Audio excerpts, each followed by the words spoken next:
ओम शक्ति, जय मां नागेश्वरी। आज हम आप सभी के लिए नागदोष परिहार के विषय में कुछ जानकारियाँ बताएंगे कि किस प्रकार से नागदोष शांति पूजन आदि की जाती है। तो पहला वीडियो हमने बनाया है जो उसमें हमने बताया है कि नागदोष क्यों लगता है, नागदोष लगने का कारण क्या है और किस प्रकार के नागदोष हैं और किन किन समस्याओं का समाधान नहीं हो पाता है नागदोष के कारण और किन किन समस्याओं का सामना करना पड़ता है नागदोष के कारण। तो हमने वह वीडियो बहुत बड़ी हो जाती है, इसलिए 2 पार्ट में बता रहे हैं।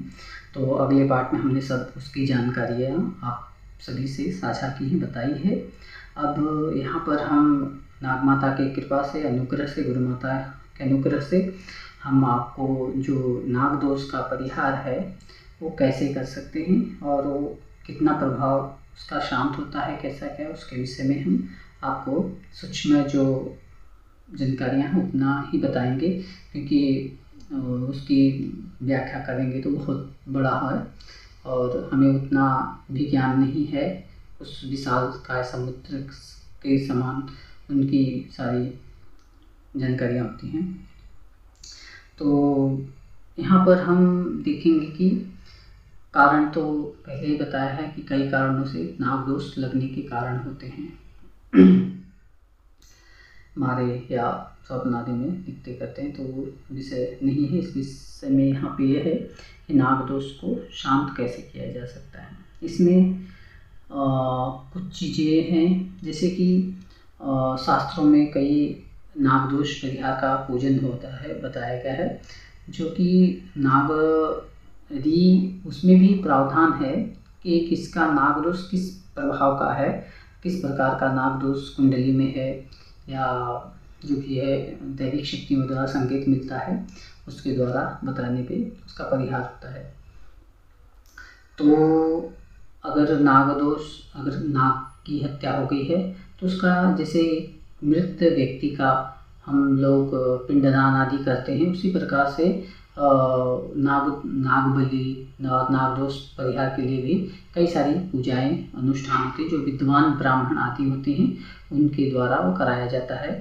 और वो त्रिवेणी संगम या संगम क्षेत्र में पवित्र तीर्थों में जाके वहाँ पे उस नाग शांति पूजन किया जाता है, जिसमें बहुत कहीं कहीं पे ज़्यादा से ज़्यादा खर्च होता है।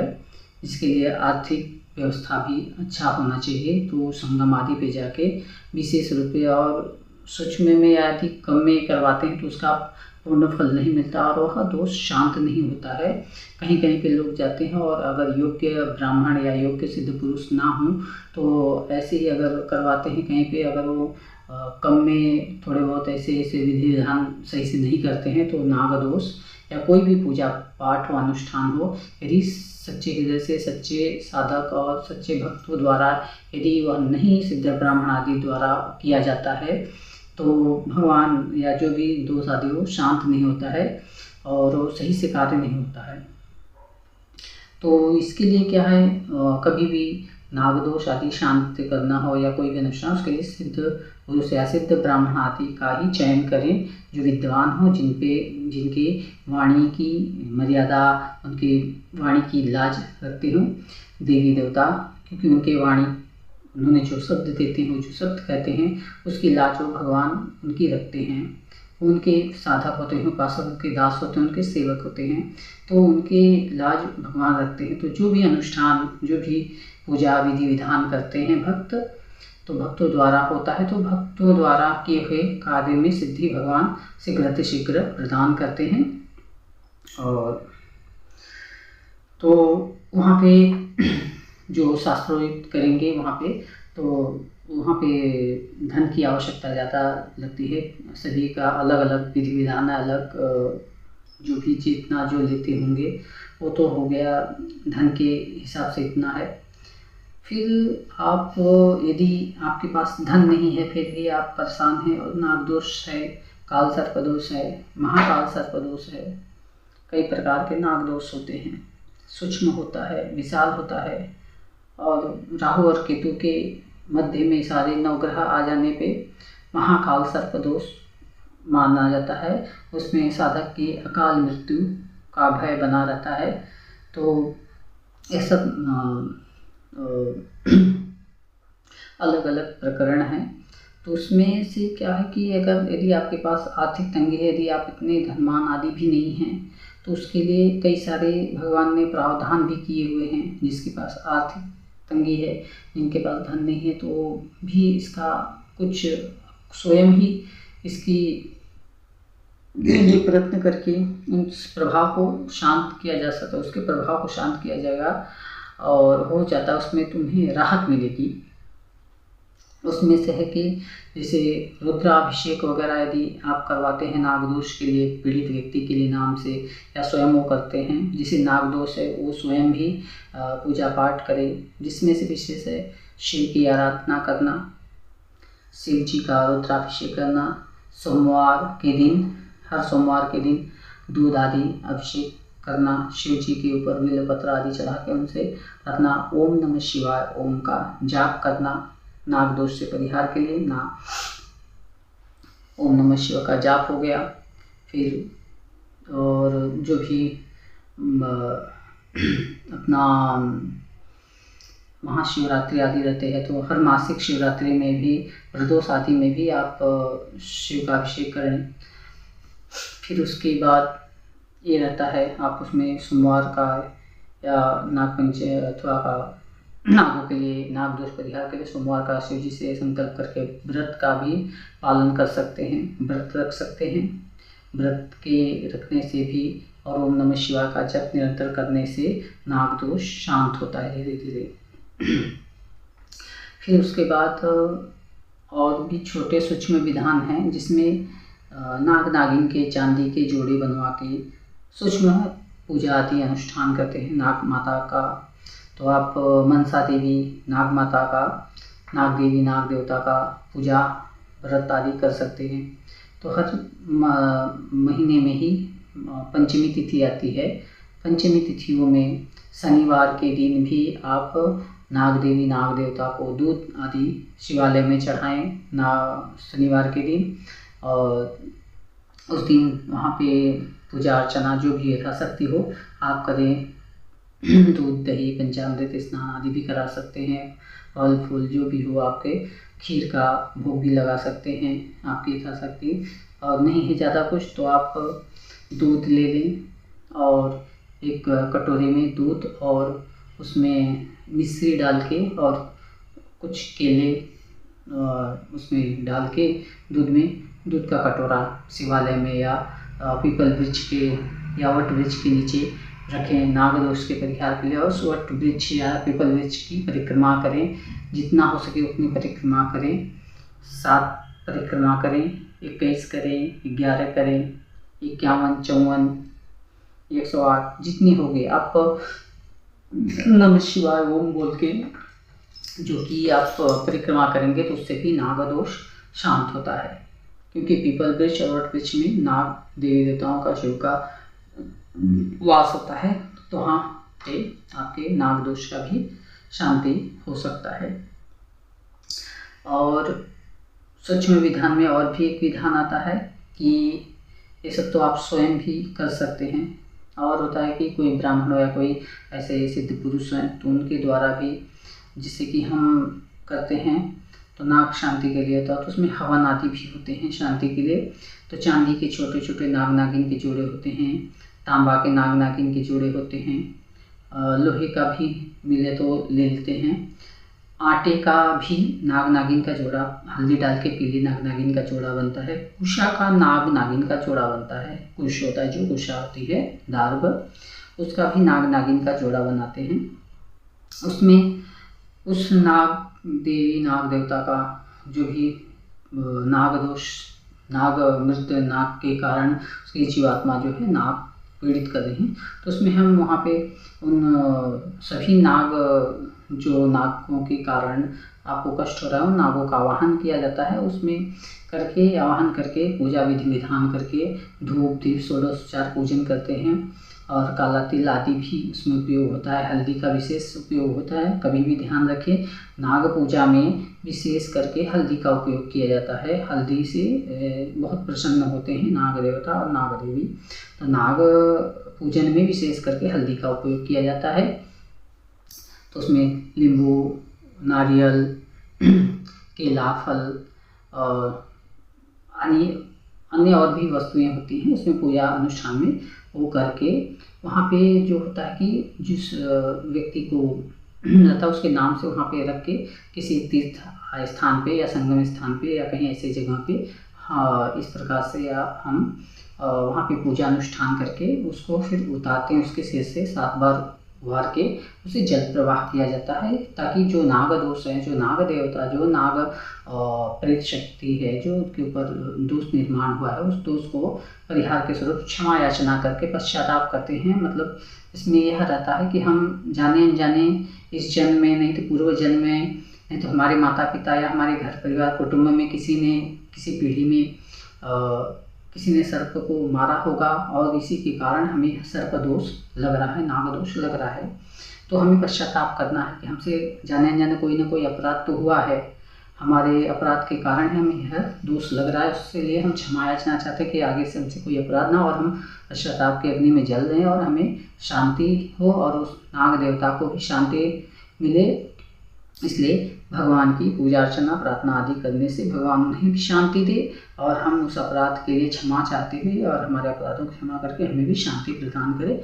इस प्रकार से पूजा आदि अर्चना की जाती है। उसमें करके फिर हवन भी होता है, नवग्रह हवन होते हैं उसमें, और नाग देवताओं का होता है, शिव शक्तियों का भी होता है उसमें, जिसके फलस्वरूप आशीर्वाद स्वरूप से नाग देवता और नाग दोष आदि जो होते हैं वो सब शांत हो जाते हैं और हमारे जीवन में एक आशीर्वाद मिलता है परमेश्वर का, ईश्वर का, और जिसके द्वारा हमारे सारे कष्ट आदि दूर हो जाते हैं। हम उस कष्ट के प्रभाव से बच जाते हैं। जो प्रभाव ज़्यादा रहता है उसका, वो प्रभाव धीरे धीरे शांत होने लगता है, कम हो जाता है प्रभाव। कुछ अगर ज़्यादातर करके अगर कुछ कोई आप इस जन्म में भी यदि अपराध कर रहे हैं, पाप कर रहे हैं, नागों को मार रहे हैं, कर रहे हैं, उन पे निर्दयता दिखा रहे हैं, कर रहे हैं, तो यदि आपको नाग दोष है तो आपको वो नाग दोष आप कितना भी बड़ा अनुष्ठान यज्ञ आदि कर लेंगे तो भी वो शांत नहीं होने वाला। पश्चाताप के सिवा कुछ नहीं। जब तक आप पश्चाताप नहीं करेंगे तब तक कोई भी परिहार, कोई भी पूजा विधि अनुष्ठान वह फलदायी नहीं होगा। इसके लिए आपको पूर्ण रूप से समर्पण करते हुए पश्चाताप करना होगा कि हमने जाने अनजाने अपराध किया है, हम पापी हैं, हमने पाप किया है, इसी कारण हमें ईश्वर जो विधि का विधान है हमें दंडित कर रहा है, तो हमें उसके लिए क्षमा चाहते हैं। इस प्रकार से संकल्प करना रहता है और हमें सच्चे हृदय से करना चाहिए, तभी जाके शक्तियाँ हमें अपराध आदि का क्षमा, क्योंकि हम अपने मन को अपने को धोखा दे देंगे लेकिन उन्हें नहीं देंगे, क्योंकि भूत भविष्य वर्तमान ज्ञाता हैं। तो यहाँ पे इस प्रकार से आप करवा सकते हैं पूजा। दूसरा है आप स्वयं हर महीने में जो पंचमी तिथि रहती है, पंचमी तिथि, पूर्णिमा आदि को या शनिवार के दिन संकल्प करके नाग दोष परिहार के लिए आप ओम नमः शिवाय का जप करें, और जो है कि आप शिवालय में यदि शिवालय या बहते जल आदि में नाग नागिन का जोड़ा पूजा आदि करके भी आप स्वयं नहीं अगर इतना सक्षम है तो आप जो है कि गेहूं के आटे का या जौ के आटे का आप हल्दी डाल के नाग नागिन का जोड़ा बना के और कुछ आदि रख के उसे पूजा आदि करके भी जल प्रवाह 7 बार उतार के प्रवाह करने से, बार बार करने से भी उसका प्रभाव शांत होता है।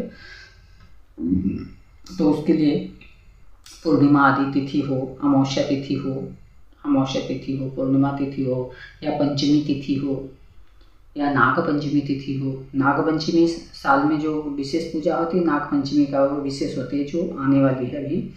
और हर महीने में पंचमी तिथि आती है, उस पंचमी तिथि में नाग देवताओं को समर्पित है, तो उस दिन आप उनकी पूजा करें। और शनिवार के दिन भी नाग देवताओं के पूजा के लिए विशेष करके सोमवार और शनिवार का दिन जो होता है वो नाग देवता के लिए समर्पित है, तो आप उस दिन में भी कर सकते हैं। पंचमी तिथि, पूर्णिमा आदि की तिथियों में भी नाग देवता की पूजा करें। आप हरिद्वार में माँ मनसा देवी जो है नाग कन्या शिव कन्या हैं, आप हरिद्वार भी जाके दर्शन कर सकते हैं। उनके दर्शन करने से, वहाँ भी क्षमा याचना करने से भी नाग दोष शांत हो जाता है, नाग दोष के परिहार हो जाते हैं। और उसके लिए आपको थोड़ी मेहनत करनी पड़ेगी, तपस्या करनी पड़ेगी, जप साधना आदि आपको घर में जप आदि करने पड़ते हैं।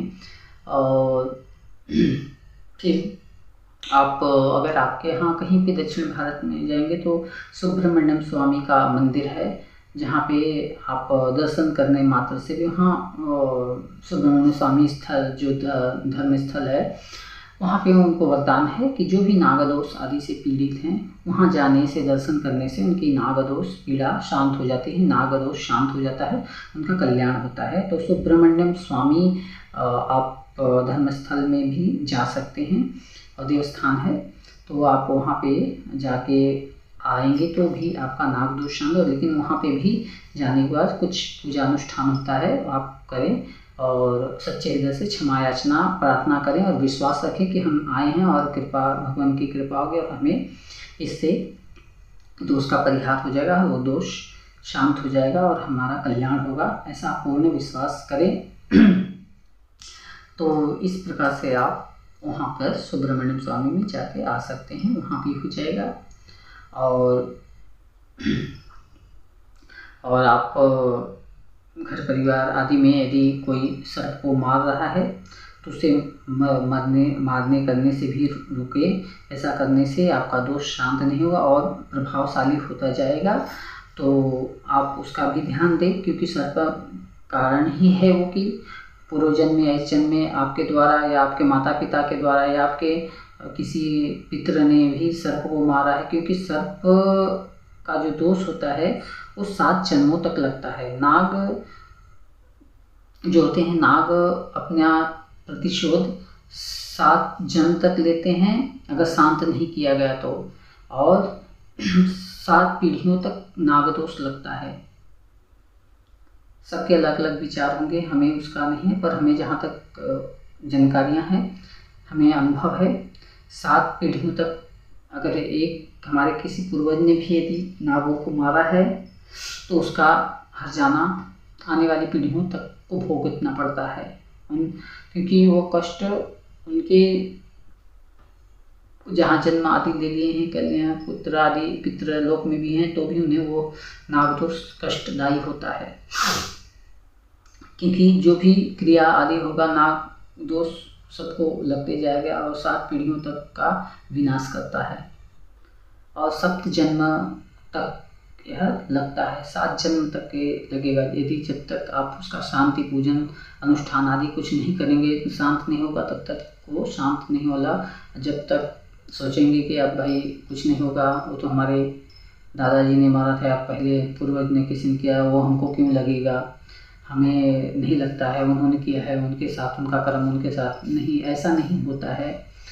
क्योंकि आप अपने पैतृक संपत्ति को भी ग्रहण करते हैं। आपके दादा या परदादा ने अगर कोई अपराध किया है, पाप किया है, उस पाप का फल सभी खा रहे हैं, क्योंकि उनकी जो संपत्ति होती है, जो पैतृक संपत्ति आदि आप ग्रहण करते हैं, तो उनको भी कष्ट जो होगा उसमें आप भी सम्मिलित होते हैं। अगर कहीं से क्राइम करके कोई बैंक लूट के, कोई पैसा आदि लूट के लाते हैं तो जेल में घर वाले सभी खाते हैं, करते हैं, सभी थोड़ा सा कहीं कहीं पे ऐसा होता है, लेकिन उसमें खाने करने वाले अगर तो आपका भी फर्ज बनता है कि भाई आपको भी उनका साथ देना चाहिए, क्योंकि उन्होंने जब लाया किया, खिलाया किया, दिया है, उस समय किया है, तो उनकी पैतृक संपत्ति है, तो उनका पैतृक संपत्ति का त्याग करें, उनके लिए पूरा वो शांति के लिए ही दान करें। तो ले दे के वही हिसाब होता है कि जब उनके लिए करेंगे तो वो शांत हो गए तो उनका दोष आदि जो है वो सब तो आप उससे अलग हो जाते हैं। यदि आपने भी पूर्व में किया है तो कई कारण रहते हैं इसमें, या तो स्वयं अपने पूर्व जन्म में भी अगर सबको मारा है किया है तो भी दोष आपको लगेगा। आपके पिता माता या दादा परदादा ने भी अगर सर्प को मारा है तो भी आपको कुंडली में या आपके जीवन में सर्प दोष का प्रकोप झेलना पड़ेगा, क्योंकि इसका नियम यही है, वो सर्प 7 जन्म तक पीछा नहीं छोड़ते, अपना प्रतिशोध लेते हैं, वो दोष लगता ही है और 7 पीढ़ियों तक यह दोष निर्माण रहता है। उसको जब तक शांति नहीं कराया जाएगा तब तक उस दोष शांत नहीं होता है। इसमें कुल का विनाश भी हो जाता है। 7 पीढ़ियों तक अगर उसकी शांति आदि नहीं कराते हैं कोई तो वंश का भी विनाश हो जाता है, वंश निर्वंश हो जाते हैं, घर में कुल उत्पत्ति नहीं होगी, संतानें एक एक करके मरने लगती हैं। नागदोष इतना भयंकर है, यदि क्षमा याचना नहीं करते हैं, नहीं पश्चाताप करते हैं तो नाग देवता जो सर्प दोष होता है वो विधि का विधान छोड़ता नहीं, वह मारने लगता है, एक एक करके उसका वंश खत्म कर देता है। तो इस बात का सभी ध्यान रखें, कभी किसी को सर्प काटता है तो वो उसका सुनिश्चित रहा है, ईश्वर पे भरोसा रखें। भगवान जंगल झाड़ियों में भी लोग सोते करते हैं, उन्हें सर्प बिच्छू दंश आदि नहीं पूछते हैं। आप अच्छे खासे घर में भी बैठे हैं, फ्लैट में भी बैठे हैं, यदि आपका लिखा है काल सर्प ही है बना है तो वो अपना कर्म कर रहा है, उसमें उसका कोई दोष नहीं है, वो भी विधि का विधान रहता है, पूर्व के कर्मों द्वारा निर्धारित रहता है कि आपकी मृत्यु इसी सर्प दंश से होगा या इस काल में होगा, इस चक्र में ऐसा होगा, तो सुनिश्चित किया रहता है। इसलिए उन्हें गलत या जहरीले अथवा हैं लोग अपने अगर आपको दिख गए तो मारना नहीं है, उन्हें वहाँ से निकाल के कहीं छोड़ना है, ताकि अगर काटने पे रहेगा तो आपको दिखेगा नहीं, आपका काल आएगा सामने से, आपको काल दिखेगा नहीं, वो आपको मार के जाएगा, कैसे भी आपको कोई नहीं बचा सकता। यह विधि का विधान। लोग कहते हैं कर्म से भाग्य को बदला जाता, नहीं, कर्म से भाग्य को बदला नहीं जा सकता, लेकिन उसके प्रभाव को कम कर दिया जाता है, पर उतना कर्म भी आपका पुण्य निर्माण होना चाहिए। तो अगर कहते हैं कि भाई ऐसा नहीं होता वैसा नहीं, तो बहुत लोगों की अलग अलग धारणाएं बातें होती हैं। कहते हैं मानने या ना मानने से कुछ बदलता नहीं, जो सत्य है वो सत्य ही रहेगा, जो घटना घटनी है वो घट के ही रहती है, बस उसका प्रभाव कम हो जाता है। जैसे कि माता कहती हैं कि वर्षा को रोक नहीं सकती, पर वर्षा से बचने के लिए छतरी दे सकते हो। छतरी ही परिहार स्वरूप होता है। जब आप अनुष्ठान करते हैं, परिहार करते हैं, तो उससे क्या होता है, आपको राहत मिल जाती है, आप भीजने से बचे। यदि आपके कर्म खराब हैं, आंधी तूफान में छतरी भी काम नहीं करती है, तो आप कितना भी प्रयत्न कर ले, पूजा पाठ अनुष्ठान करें, यदि आपके कर्म एकदम खराब हैं और पाप का पलड़ा ज़्यादा भारी है तो छतरी भी काम नहीं आएगी आंधी तूफान के आगे। उसी प्रकार जैसे सूर्य है, सूर्य को बंद नहीं ढका नहीं जा सकता, पर सूर्य के तेज से बचने के लिए एक छतरी दी जा सकती है। छतरी भगवान देते हैं। यदि आपने अपने पापों के लिए पश्चाताप करे, क्षमा याचना की है, आपकी भक्ति श्रद्धा देखते हैं, आपके पुण्य बढ़े हैं, आपने पुण्यवान हो गए हैं इस समय, तो आपको राहत देते हैं। और दूसरी है उसी प्रकार भगवान भी कभी किसी को कर्म के मध्य नहीं आते। जो पाप करता है, पाप करने वाले को भी नहीं रोकेंगे, पुण्य करने वाले को भी नहीं रोकेंगे। सभी कर्म करने के लिए आए हैं तो सभी को कर्म करने देते हैं, और उसमें हस्तक्षेप भगवान नहीं करते हैं, क्योंकि विधि का विधान भगवान को भी नहीं छोड़ता। अगर उन्होंने हस्तक्षेप किया भगवान ने, तो उन्हें भी उसका हर्जाना भोगना पड़ता है। तो हर किसी को अपने कर्मों का फल भोगना ही पड़ता है। तो आशा करते हैं कि आप सभी को यह जानकारी अच्छी लगी हो, और यदि किसी को नाग दोष आदि है और उसकी शांति पूजा अनुष्ठान आदि के विषय में कुछ जानकारी यदि पर्सनल चाहते हैं तो आप हमें संपर्क कर सकते हैं, मैसेज करें। और और नाग माता की कृपा से अगर कुछ संभव है, यदि आपकी जैसी समस्या होगी उस समस्या के अनुसार कुछ आपको सलाह या दे सकते हैं। तो आशा करते हैं कि आप सभी को यह जानकारी पसंद आई है, तो आप ज़्यादा से ज़्यादा लोगों तक इसे शेयर करें और हमारे चैनल को लाइक से सब्सक्राइब करें। और माता भगवती जगदम्बा नागबाई चामुंड माता आप सभी को सुखी रखे, सबका कल्याण, सबको सद्बुद्धि, सद्भावना, सद्विचार दे। ओम शक्ति।